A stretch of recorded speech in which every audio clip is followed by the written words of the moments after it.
Mark, have we sorted out what we're going to do?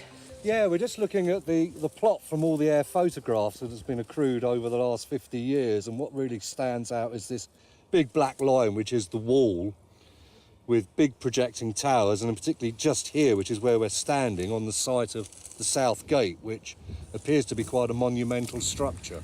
How does that marry up with what you've done, John? Not quite as clear as that, I'm afraid. I think Mark's actually cherry-picked the main features, and what the geophysics is showing, that there's far more complexity to what's going on here. It's obviously got a long period of history, and so there's different things from different periods, and they're all on top of each other. So it is a bit of a jumble, and we don't really know what is what.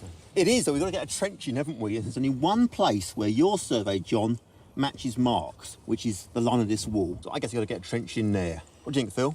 I couldn't agree with you more, Neil. I mean, one thing we really must do is confirm that that is the wall, but I think we can go better than that. Why don't we pull the trench back from the wall, and with the eye of faith, there might actually be a white line coming round there, which might actually be the front of a tower.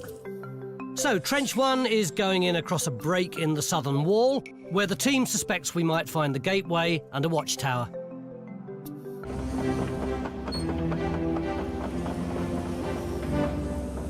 Well, well, well, digging in Wiltshire again. Yeah. Oh, it warms the cockles here. Dark, innit? That is, soil, isn't it? Dark. Yeah. I'd love to see this wall. He's supposed to be very big, isn't it? There's our first Roman find. I'd say that's a piece of Roman pot. Yeah, without doubt, that's from Dorset. So, yeah, that's probably going to be later Roman. I didn't want an address for it.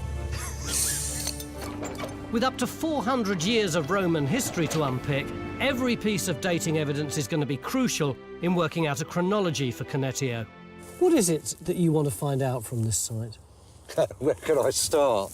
I think for these 3 days, the thing I'm really interested in is getting some good dating evidence for these walls. In the early Roman period, they'd expressed the power of the state by provision of big public buildings, a forum, basilica, amphitheatre. In the late period, it's not focusing on these public buildings. It's big, flashy walls with immensely strong gatehouses and projecting towers. That's the statement of power of the late Roman state. So I'd like to see whether we can tie a date down for that lot. What are you after here? These small towns are something that we largely tend to find in the northwestern provinces, in France, in Germany, in Britain, and we know very, very little about those, so we're very much reliant on the archaeology. And so what we have here is an almost unique opportunity to really investigate what's going on inside and to put the whole thing together. Despite centuries of destructive ploughing on this field, geophys are producing cracking results, and that's reflected in the archaeology. Phil, how are we getting on? Superbly, Tony. Just as on the geophysics, we've got the wall here, it ends about here, and then I think we're going into the ditch. It's much darker through there, and it gets chalky around there, and at the back, round the corner, we've got this big black blob with pottery, and we've got bone on it. I think that's our pit. And apart from that, we've got other bits of pottery, we've got coins. It really is all coming together. So already it looks as though our Roman town is beginning to appear in the field. How much more is there? We'll find out later. Oh, and of course, this being Time Team, it looks like it's going to bucket down any minute.